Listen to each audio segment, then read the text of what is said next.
जो आपने अभी बोला कि हर प्रोजेक्ट के लिए गाना होता है आपके पास, अब आपको बताना पड़ेगा सवाद के लिए कौन सा था? अल्लाह, नहीं सबात के लिए कौन सा था, एक्चुअली मुझे भी याद भी नहीं है सबात के लिए कौन सा था। जिसके लिए याद है चले फिर वो बता दें। आंगन के लिए या दासी के लिए या अभी किस्सा मेहरबान, किसी भी सोचने दें। मुझे लगता है कि आंगन में ना मैं बहुत पुराने गाने सुनती थी, बट मतलब लिखे जो खत तुझे टाइप गाने, क्योंकि वो पुराने वक्त का ड्रामा था जिसमें हम खत लिखते भी थे, तो वो मैं अक्सर जब मोन्टाज शूट हो रहा होता था तो मैं प्ले कर देती थी और सब एंजॉय करते थे। और मेहरबानों में मैंने सुने हैं, but I don't know why it's not coming to me right now, but बहुत यू नो दुख वाले, और क्योंकि वो इतनी इट्स लाइक आई, मतलब मुझे लगता है मैंने वो मिजरी एक्सपीरियंस की है, तो वो हाँ, लेकिन कोई गाना स्पेसिफिकली दिमाग में नहीं। अच्छा, तो आप वो हैं जो गाने सुनती हैं, यू नो देयर पीपल जो गानों को सिर्फ सुनते हैं इस गाने, लेकिन कुछ लोगों ने जो जब गाना होता है ना वो उस इमोशन में चले जाते हैं। अगर गाना थोड़ा सा दुखी सा है तो वो आप वैसे ही एक दुख के उसमें, कुछ गाना रोमांटिक है तो एकदम से आप यू नो थोड़े से उस तरह के मूड में आ जाते हैं, कुछ अप बीट है तो आपका spirit up, you are that kind of a person. गाना मतलब I think as being an artist it's important कि आप अपने इमोशंस को स्टिमुलेट कर पाएं जब आपको कहा जाए एक्शन, यू नो। और वो आई डोंट थिंक नॉर्मली इंसान क्या होता है कि आपको दुख होता है आप दुख फील करती हैं, खुशी होती है आप खुशी फील करती हैं, पर हमें बोला जाता है कि बस अब आप बहुत खुश हैं, यू नो, एंड चाहे आप कैसा भी फील कर रहे हो फिर आपको बिलीव करना पड़ता है कि आप बहुत खुश हैं। या अगर आपके साथ बहुत आपकी यू नो ड्रामे में यू गेटिंग डाइवोर्स्ड और you know you getting separated, तो वो आपको बोलते हैं to feel that, especially if you work with you know with directors like Shahzad Kashmiri और सैफी भाई और इवन इकबाल भाई, you know they tell you to feel that misery. तो वो आई थिंक वो स्टिमुलेट करने के लिए आपको कुछ तो चाहिए होता है। So for me that would be songs कि मुझे हेल्प करते हैं at least reach that emotion somewhere close. और आई होप डायरेक्टर्स को बहुत तंग करती हैं आप, आपने खुद कहा, मैं उनका दिमाग खा जाती हूँ। अच्छा, इतने सवाल पूछती हूँ मैं। हाँ, उस तरह। तो किसको सबसे ज्यादा तंग किया बता सकती हैं आपके ख्याल में? वैसे तो वो उनसे पूछना चाहिए, बट आपके ख्याल में आपको किस पे लगा कि यार आज मैं इनके पीछे बहुत पड़ गई हूँ? कौन से प्रोजेक्ट? मुझे लगता है कि it would be Shahzad Kashmiri and Iqbal भाई, सबात एंड मेहरबानों बोथ। आई थिंक ये दोनों प्रोजेक्ट्स ऐसे वक्त पे भी आए जब मुझे बहुत मेरे अंदर सवाल बहुत थे और जवाब नहीं थे, जैसे मैंने आपको बताया। और क्योंकि दोनों जो लड़कियां हैं ना वो इतनी एक दूसरे से अलग हैं, but at the same time इतनी बहादुर हैं कि वो बहादुरी while not making it too unrealistic, वो मेरे लिए बड़ा मुश्किल था to achieve in both the projects. तो वो मुझे लगता है कि मैं बहुत सवाल पूछती थी कि ये ऐसा तो नहीं लग रहा, ये वैसा तो नहीं लग रहा।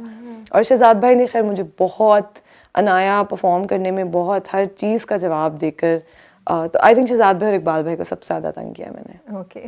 और अभी बट मैं वैसे तंग नहीं करती ना, वो अच्छी बात है। नहीं, वही हमारा मतलब था, वैसे तंग नहीं, सवाल बहुत पूछती हैं जाके अपने यू नो कैरेक्टर से रिलेटेड एंड परफॉर्मेंस से, या सीन कैसे देना है, तो उसके सो आई फील लाइक इन चीज़ों से डायरेक्टर्स तंग नहीं होते। आई नो कि इन चीज़ों से तंग होते हैं, इसलिए मैं वो नहीं करती, and then I go bombard them with my questions every day. कौन सा कैरेक्टर है जो आपके अंदर सबसे देर तक रहा, मुश्किल हुई आपको निकालने के लिए? I think it would be Sammy. Sammy बहुत देर तक रहा, और सम्मी क्योंकि उस तरह से एम्पावरिंग नहीं था तो it made me feel week.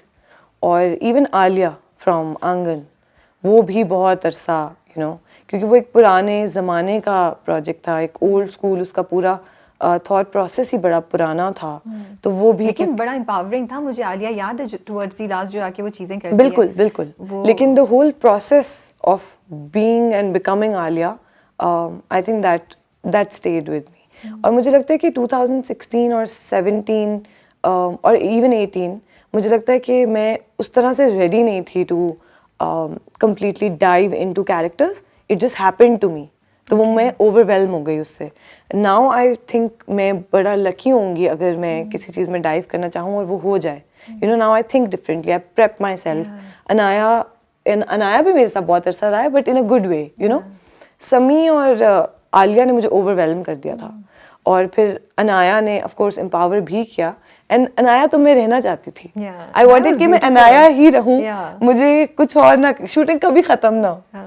मावरा, अगर मैं आपके कैरेक्टर्स देखूं जो आपने किए, तो उसमें मुझे लगता है मोस्टली जो आपके प्रोजेक्ट्स हैं उसमें कोई ना कोई एक थॉट होती है, एक कॉज होता है। जो आपके कैरेक्टर्स भी आप कर रही हैं वो कहीं ना कहीं अपलिफ्ट करता है, जैसे सम्मी का भी बोला, बट कहीं ना कहीं आती है, यू नो, होप आती है, कुछ स्ट्रगल दिखा रहे हैं, कुछ रेजिस्टेंस दिखा रहे होते हैं, वो ऊपर नीचे कैरेक्टर की आर्क में कहीं भी फिट हो सकती है, जरूरी नहीं कि कॉन्स्टेंटली रहे। जैसे अनाया बहुत स्ट्रांग थी, लेकिन you know मेहरबानो is a different character, but strength नजर आती है, कॉज नजर आता है। लेकिन उसके साथ साथ हम कभी कभी लोगों को ये भी कहते हुए सुनते हैं, ऑडियंसेस ये भी कहती हैं कि मावरा ये इसी किस्म के रोल क्यों कर रही हैं, यू नो वही रोती धोती और सब कुछ। आपको कभी फ्रस्ट्रेशन फील होती है कि एक तरफ, क्योंकि मुझे ऐसा लगता है अगर मैं देखूँ, अगर आपका नाम अब किसी प्रोजेक्ट पे मावरा लिखा हुआ आ रहा है कास्ट में, तो आई एम लाइक ओ ये ड्रामा मुझे देखना है, इस ड्रामे में कोई इंपॉर्टेंट कॉज पे बात होगी, there will be something that will be a message for me and the audiences. तो मैं यही बात सोच रही थी कि ये आपको कैसा फील होता होगा कि यार मैं एक तरफ कोशिश कर रही हूँ कि मैं चीज़ें करूँ और मैं यू नो एक सोसाइटी में जिन टॉपिक से बात करनी चाहिए या जो चीज़ें करनी चाहिए, क्योंकि Anaya was very forward character, you know it was not an old kind of character की छोटी, अगर आप इसकी पूरे देखें तो उसमें वो एक आज की लड़की की लड़की थी, राइट, फ्यूचरिस्टिक था मुझे लगता है वो।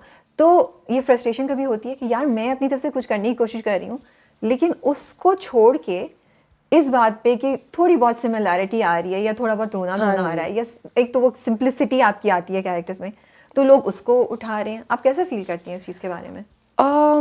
मैंने एक्चुअली इन चीज़ों के बारे में फील करना बंद कर दिया है, क्योंकि even when I was working on variety of projects, मुझे लगता है कि एज एन एक्टर या एज एन आर्टिस्ट मुझे हमेशा अंडरमाइन किया जाता था previously in the name of social media, even though social media was a part of me and now it's a part of everyone. But just because I was the first one to like step into that zone, everyone wanted to undermine me as an artist and call me a social media personality or a person famous because of social media. So that is the first time मुझे realize हुआ कि मैं इन लोगों को कुछ भी साबित नहीं करूँगी अब. It's my own journey. मुझे पता है कि अगर I have at least 20-25 projects under my belt, I must be doing something right. I'm not saying I'm you know, doing the best work or I'm the best actress, but I know that I'm constantly working hard and I'm constantly trying to bring a difference in the society. तो उस वक्त पे मैंने वो वक्त मेरे लिए frustrating था कि मैं तो रोज़ शूट पे जा रही हूँ, मैं तो रोज़ मेहनत कर रही हूँ, तो मुझे कैसे ये रिड्यूस कर देते हैं टू अ पर्सन जो कि काम नहीं कर रहा, जो कि सिर्फ एक्चुअली इसीलिए पॉपुलर है कि सोशल मीडिया पे वो वायरल हुआ है, so they would reduce me to that. वो वक्त मेरे लिए बहुत फ्रस्ट्रेटिंग था. And then I decided to just like कि मैं ब्लाइंडर्स लगा लूँ और बस मेहनत करूँ. इट्स ओके, लोगों के जो ओपिनियंस हैं वो लोगों तक रहें. कभी कभी of course they bring you down, जो कि सच बात है, but mostly I don't let them affect me fully और affect my decisions, you know. और मुझे लगता है कि मेरी वो जो स्ट्रीक है ना, वेयर आपका काम सोसाइटी में यू नो बेबी स्टेप्स लेते हुए डिफरेंस लाता है, वो आई फील लाइक अल्हम्दुलिल्लाह इट स्टार्टेड फ्रॉम सम्मी, और तब मुझे खुद भी नहीं पता था कि इट स्टार्टेड. लेकिन अब आई थिंक ये कॉन्शियस चॉइस है जहाँ पे मैं ऐसे प्रोजेक्ट्स करना चाहती हूँ जो कि सोसाइटी में डिफरेंस लाएं. जो भी फीमेल कैरेक्टर मैं प्ले करूँ वो एक सर्टन सेट ऑफ विमेन की रिप्रेजेंटेशन हो, और अल्लाह करे इंशाल्लाह दैट मुझे भी you know I am able to, लेकिन वो एक करेक्ट रिप्रेजेंटेशन हो, यू नो. वो ना तो इसलिए हो कि मैं बहुत हीरो बन जाऊँ फॉर द ऑडियंस, और ना ही वो इसलिए हो कि this is a safe character to play. I really want to represent certain issues in the correct manner, even if they take a toll on me or my career.